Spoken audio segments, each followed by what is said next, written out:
Wrong. Yeah, forget that postcard image you have in your head. We're talking about Arizona. Seriously, take a second. When I say Arizona, what's the first thing that pops into your head? For a lot of us, it's probably a cactus, right? Or maybe the Grand Canyon, or just a whole lot of sand. Yeah, that's the classic image, isn't it? Hot, dry, and just desert. A massive, sun-baked landscape, kind of like something straight out of an old Western movie. Well, I want you to take that mental postcard and just rip it up. Because the real Arizona is this incredible place full of shocking contradictions. And we're going to start with the land itself. So, first up, the geography.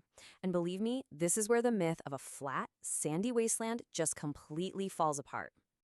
Okay, look at this number 3,928. What is that? That's how many mountain peaks and summits Arizona has.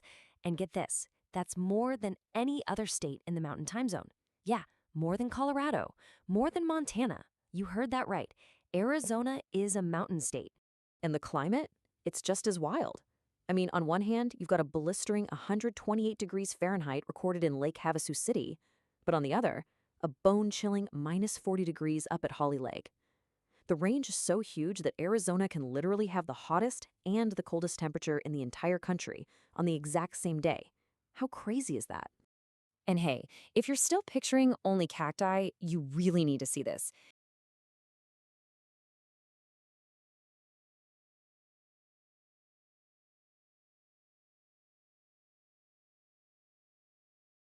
Arizona is home to the largest, get this, contiguous ponderosa pine forest in the world. It stretches all the way from near Flagstaff to the White Mountains. Just think about that for a second. You can get completely lost in this enormous forest, smack in the middle of what everyone calls desert country. And just to put that into perspective, check this out. Arizona has 90 designated wilderness areas. The entire Midwest, all of those states combined, only has 50. So, okay, we have this land of incredible extremes. How did it forge its identity? Well, it really started with 5 key things. That's right, to really get Arizona, you've got to know about its foundation, what they call the 5 Cs. And these weren't just, items on a list. For decades, the 5 Cs were the absolute bedrock of the state's economy. They shaped the culture, they built the cities, they pretty much defined Arizona's whole identity. So let's break them down real quick. First up, you've got copper. Arizona mines more copper than all the other states put together. Insane. Then cattle. The whole cowboy ranching thing, it's still very much alive, with over 7,000 ranches still running today. Next is citrus, all those oranges and lemons. They're only possible because of some seriously impressive early irrigation that made the desert bloom. Then you have cotton. Arizona grows enough of the good stuff every year to make a pair of jeans for every single person in America. And last but not least, climate.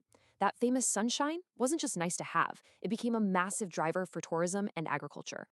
Now, obviously, you can't talk about Arizona without diving into the Wild West. But just like with the landscape, the real stories are way more interesting and complicated than the Hollywood myths. You hear this nickname, the wickedest town in the West, and you probably think Tombstone, right?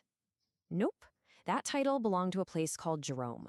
It was this wild copper mining town just clinging to the side of a mountain, and it was absolutely notorious for its saloons, its brawls, just total lawlessness. It really earned that reputation. And that brings us to the story of Goldfield, which is just the perfect example of that classic boom and bust cycle. So, 1893, boom, gold is discovered, the town explodes overnight. You've got saloons, a blacksmith, a school, the whole shebang. But just 5 years later, the gold vein faults. It's gone, and so is the town. It was just abandoned. That up and down, high stakes kind of history is really baked into the DNA of Arizona. Okay, here's a little bit of trivia that's gonna blow your mind. The legendary shootout at the OK Corral. Who's the lawman in charge? Wyatt Earp, of course. Wrong! He wasn't the town marshal. The guy with the badge, the actual law in Tombstone, was his older brother, Virgil. Wire was just there backing him up. How about that? All right, so we've got extreme landscapes and wild history, but Arizona also has this deeply weird side to it. Let's get into some of the things that make the state just truly, truly one of a kind. Okay, this next one is one of my all-time favorite weird facts. It sounds like a setup to a really bad joke. What's the London Bridge doing in the Arizona desert? But it's not a joke, it's real. The actual historic London Bridge is there. So how in the world did that happen? Well, back in 1968, this millionaire tycoon, Robert McCullough, straight up bought it. He had the whole thing disassembled in London, brick by numbered brick. Then he shipped it all the way through the Panama Canal to California, trucked it across the desert, and put it back together again in Lake Havasu City, all to create a tourist attraction. And you know what? It totally worked. Here's another fun quirk for you. Arizona is one of the only states that says no thanks to daylight saving time. And the reason actually makes a ton of sense. I mean, when it's already 110 degrees out, the absolute last thing you want is an extra hour of blistering sun in the evening. But here's where it gets complicated. The Navajo Nation, which is huge, does observe it, so you end up with this bizarre time zone donut on the map.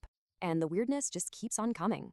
I mean, to this day, the US Postal Service delivers mail to the bottom of the Grand Canyon by mule. Also, a little piece of advice, don't get into a fight with a plant there, because cutting down a protected saguaro cactus is a felony. Yeah, you can go to prison for that. And to top it all off, the official state neckwear, it's not a tie, it's the bola tie. So, let's take a step back. We've seen the crazy extremes in nature, we've touched on the rugged history, and we've covered the downright weird parts of the culture. So what kind of picture does all of this paint? Really, the picture that comes into focus is all about contrast, isn't it? It's a land of snowy mountain peaks and scorching hot deserts. It's got a history built on both hardworking industry and legendary outlaws. It's a place where you'll find ancient, deep-rooted cultures living right alongside some of the most oddball attractions you'll ever see. So yeah, that old stereotype of a flat, boring desert, it couldn't be further from the truth. The real Arizona is this complex, surprising, and just endlessly fascinating place. Maybe its true identity isn't any one of these things. Maybe it's the beautiful, chaotic mix of all of them. So, after all that, let me ask you again. What comes to mind now when you hear the word Arizona?